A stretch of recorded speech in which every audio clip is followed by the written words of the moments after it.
It's a complete contrast for Manchester United as they face the repercussions of defeat to Tottenham in the Europa League final. We understand that Ruben Amorim will still be manager at the beginning of next season and continues to have the full support of the club. That is despite leading them to their worst ever Premier League finish. Amorim claimed after Wednesday's defeat he would quit if the board or fans didn't want him to stay. But there's no suggestion United bosses are considering his future.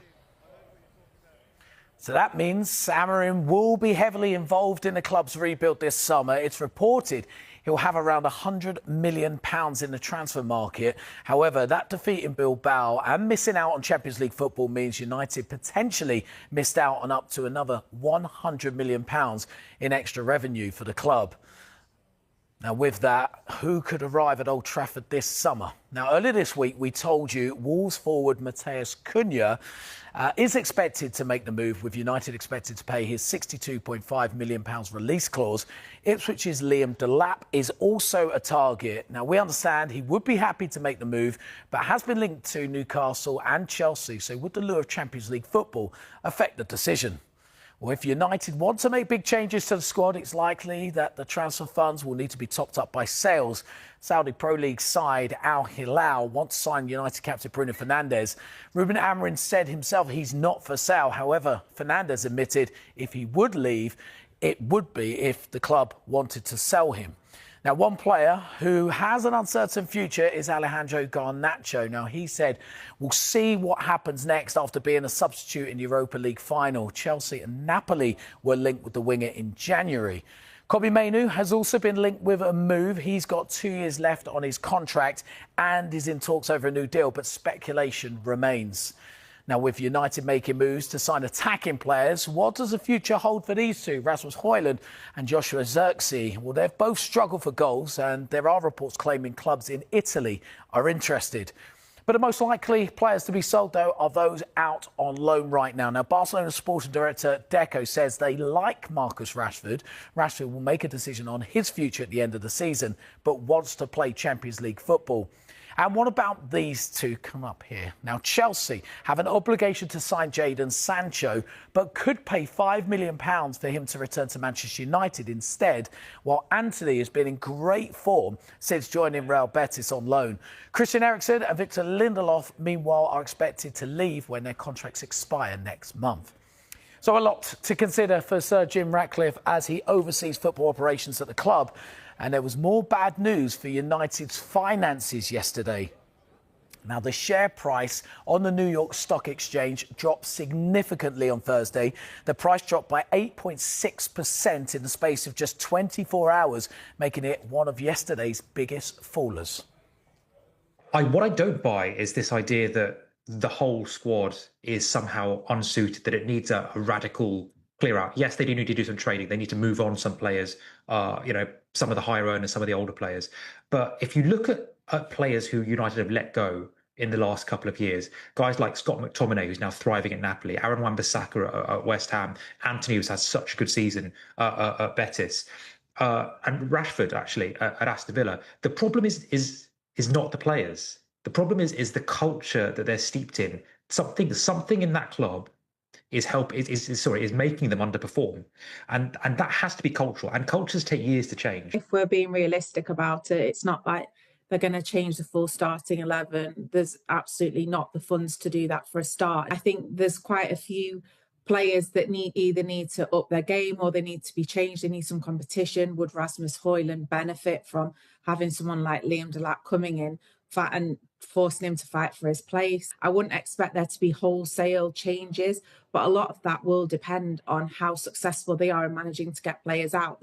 They've got this £100 million budget that they can spend, which should be able to get them their targets that they want in terms of Cunha, who should cost them around 63 million, and then Delap, if they could get him as well, that he would cost around 30, but then they can bolster that by sales. But like I said, historically in the last decade, they've not been very good at negotiating the best price for them players.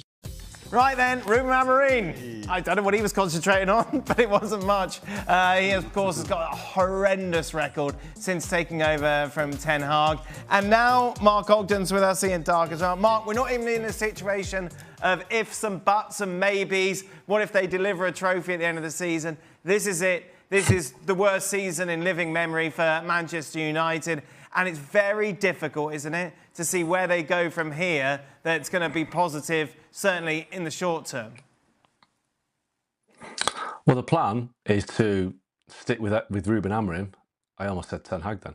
Stick with Ruben Amorim and hope that he's the guy. They've invested so much faith in him that they believe he's the guy to turn it round, and they will bring players in. I think Matthias Cunha will be done early next week. They might get Leon Delap, so they are pushing the boat out in the sense that they can get players in to improve the attacking sense.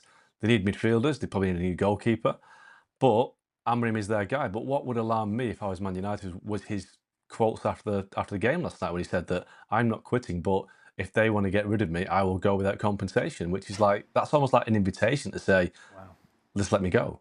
He's not enjoying it. He's been there 6 months now.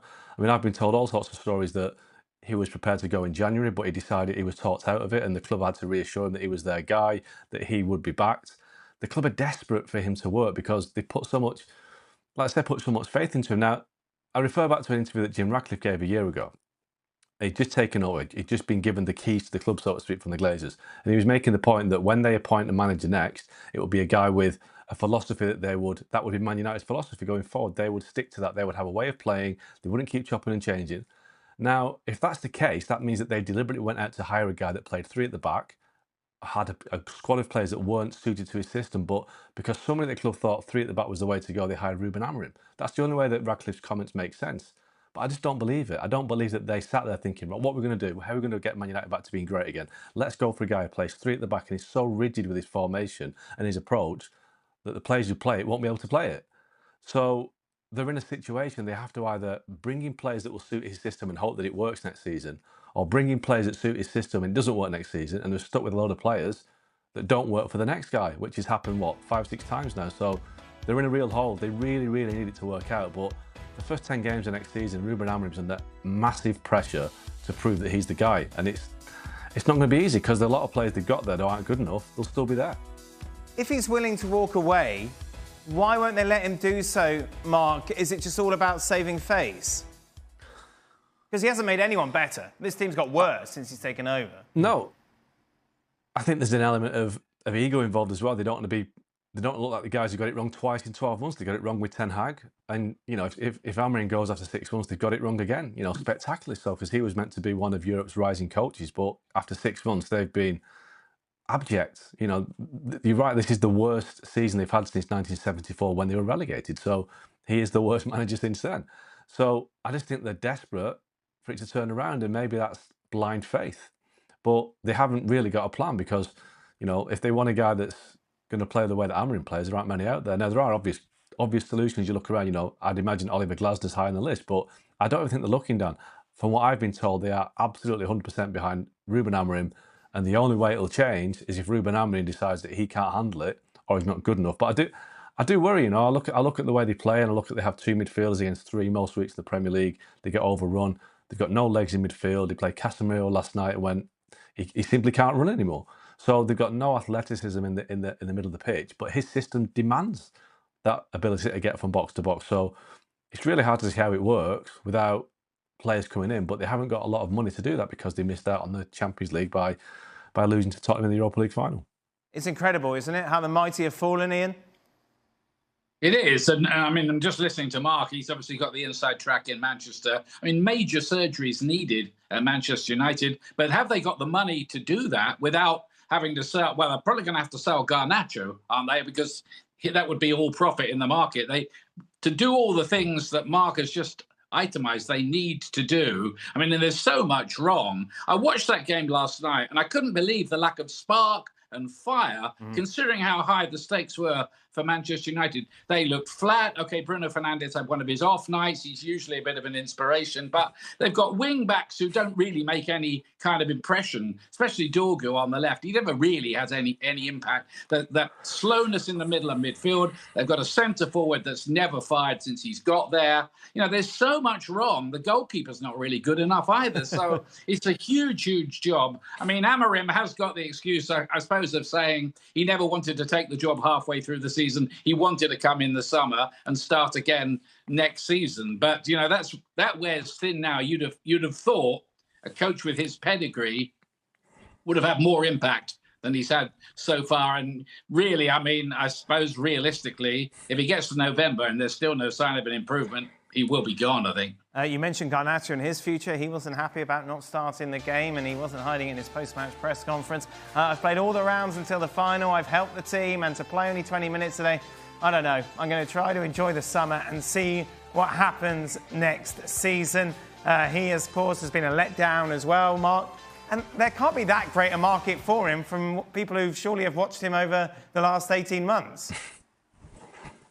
Yeah, he's one of those players, Garnacho, that people are surprised that United are prepared to let him go. But I think Ruben Amorim would drive him to the airport if he could get a decent bid for him because he's not good enough and he hasn't kicked on. He's got no awareness around the pitch and he actually makes attacking moves break down. But Napoli were very close to doing a deal for him in January, around £40 million, which is surprising. Chelsea were keen as well because they see him as a young player that they can kick on and get value for. So I do think that he's young enough and he's still got the potential to attract some interest from clubs who are willing to pay, I'd say, a maximum of £40 million, to be honest. But I mean, I don't see it in Garnacho, but I didn't see it in Scott McTominay. He went to Napoli, he's had a great season. I didn't see it in Anthony. Look, he's got to Betis and he's been fantastic. So maybe it's Man United, maybe it's been at Old Trafford and maybe they leave Old Trafford and suddenly find the form and the confidence that they haven't got there. So.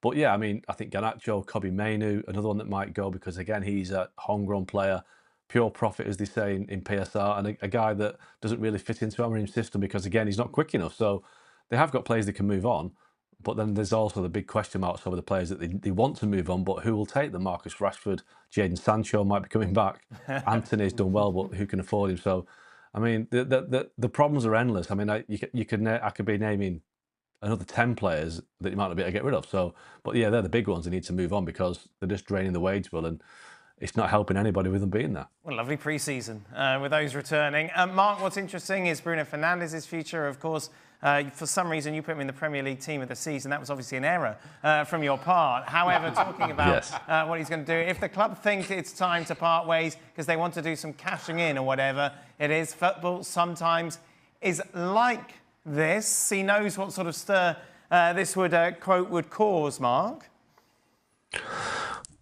Yeah, well, he could have gone last summer. There was interest in Bruno from Saudi Arabia last summer, but I suppose he bottled it. He signed a new contract at United and stayed at United, and they were desperate for him to stay as well. So he's kind of tied to United on a long-term deal now. So if he was to leave, it would cost the club that he would go to a lot of money. And I'm not quite sure that at 31, anyone apart from clubs in Saudi Arabia will be prepared to do that. And I just don't know if he's a sort of player who would go to Saudi Arabia.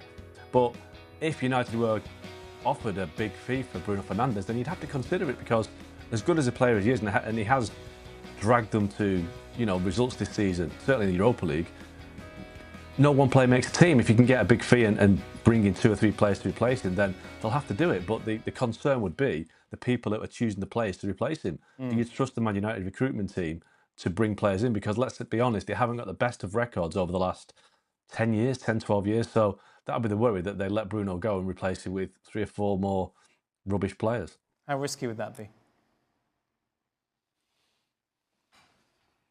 I'm sitting here and I'm trying to think of a positive thing that could happen to United, and I can't come up with any, and that includes selling Bruno Fernandes. Right. I don't see how selling Bruno Fernandes would be any way positive at all. You can't. You've got to get rid of the players that can't help you. And Bruno Fernandes, along with probably Amad Diallo, are the 2 that are clearly able to help United. After that, you can get rid of it. After that, I don't care. You can get rid of anybody. Sell who you can, how you can, when you can, where you can. But selling Bruno Fernandes is only going to hinder United and not help. If in case you missed Monday's show, I believe it was, Mark Ogden gave us his Premier League starting 11. He had Bruno Fernandes in it. You've had time to reflect on that, Mark, now. Do you want to backtrack? So listen, I'm keeping him in the team because, as I said, that he's a guy that has carried a really bad team to heights that he doesn't deserve to be at. 16. Heights. I do think that 16. I tell you what, I'm scared of heights, and I don't mind being 16. After his performance against Tottenham in the Europa League, I've now decided not to give him the Player of the Year award. Wow, that's it. He's cut. He's cut. We asked Ian actually to respond with his best 11. He's got Onana in goal, which is quite interesting when you take a look at his best. Oh, wait, no, it's Pickford.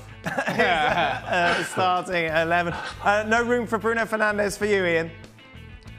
No, I couldn't find a place for him. I mean, I hear what Mark's saying there. He was inspirational at the time for United, but you can only pick 11, and he's not in mine, but not in mine matters much.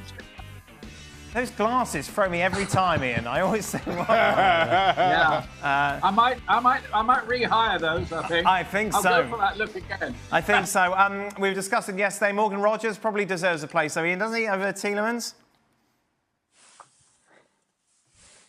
Yeah, Morgan Rogers. Yeah, I mean, he's a fantastic season for Villa, but you could probably name 6 or 7 people who might have made the team and are not on there, and I'm sure Mark would say the same. Right, that's a very political answer. Thank you very much.